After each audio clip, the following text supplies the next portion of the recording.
Почему затягиваются ремонтно-отделочные работы? И как с этим бороться?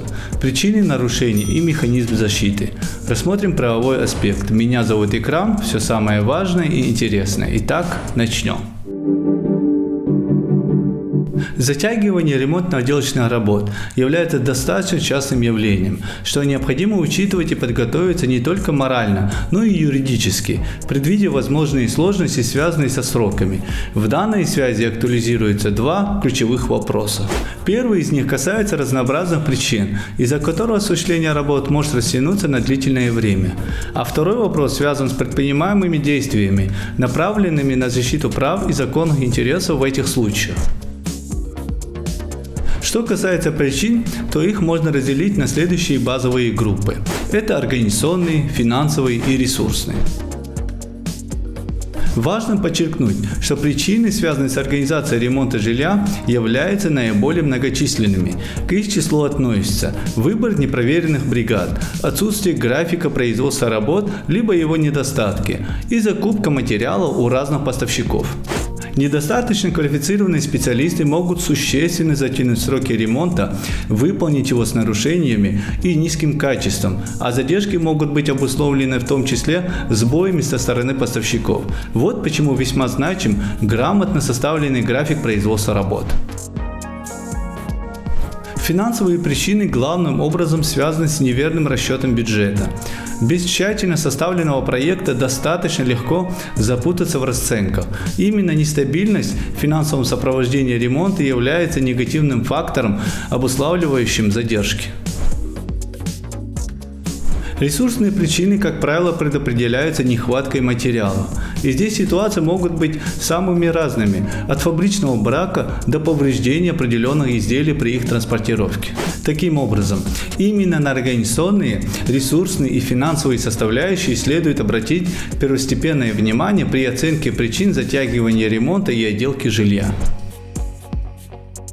Рассмотрим вопросы, касающиеся правовых механизмов защиты интересов заказчика при затягивании подрядчиком срока выполнения работ. При этом в качестве ключевых выступают следующие аспекты. Это возмещение убытков, фиксация просрочек, неустойка и оформление претензий о ее взыскании, в том числе сопровождение. Надо иметь в виду, что заказчик обладает правом требования возмещения убытков, которые были причинены ему из-за затягивания ремонтных работ. Следующий вопрос касается процедуры фиксации просрочки. В данной связи затягивание ремонта подлежит фиксации в ходе подписания акта сдачи приемки работ. Ряд правовых вопросов касается оформления претензий о взыскании неустойки. Предусматривается ее составление в письменном виде. При этом следует подчеркнуть, что законодателем не были установлены унифицированные формы рассматриваемого документа. Вместе с тем, в практическом плане к нему предъявляются следующие требования. Например, указывается наименование подрядчика организации, индивидуального предпринимателя, либо фамилия, имя, отчество частного специалиста. Дается ссылка на перечень пунктов соглашения и приводится фиксация событий с соблюдением порядка. Речь идет о хронологической последовательности. Указывается период просрочки, а также производятся расчеты размера неустойки. Делается указание на те законодательные нормы, которые устанавливают последствия нарушения срока исполнения обязательств подрядчика. Формулируются требования о выплате суммы неустойки в определенный срок. Указываются реквизиты заказчика, включая банковские, ставится дата и подпись. Составленную письменную претензию следует отправить другой стороне должным образом и получить подтверждение этого факта. Это весьма значимо, так как процедура направления претензий служит ключевым звеном досудебного порядка урегулирования конфликтных ситуаций. Если же подрядчик не исполнил требования, указанные в претензии, то заказчику придется обратиться в суд с исковым заявлением для взыскания этих сумм в принудительном порядке. Подводя итоги, необходимо отметить, что затягивание сроков выполнения ремонтно-отделочных работ действительно является одной из наиболее сложных и острых проблем в практическом плане. Завершение работ иногда откладывается на недели, месяцы в связи с разнообразными причинами, как обоснованными, так и нет. Здесь во время просрочки заказчик вынужден нести издержки времени и финансов.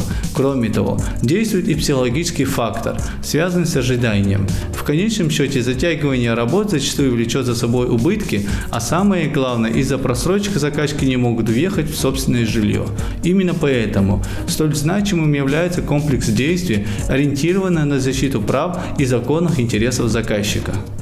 В любом случае решение по всем этим и другим вопросам принимать только вам, и чтобы не ошибиться, обязательно держите в поле зрения правую сторону вопроса. На этом у меня все, до новых встреч!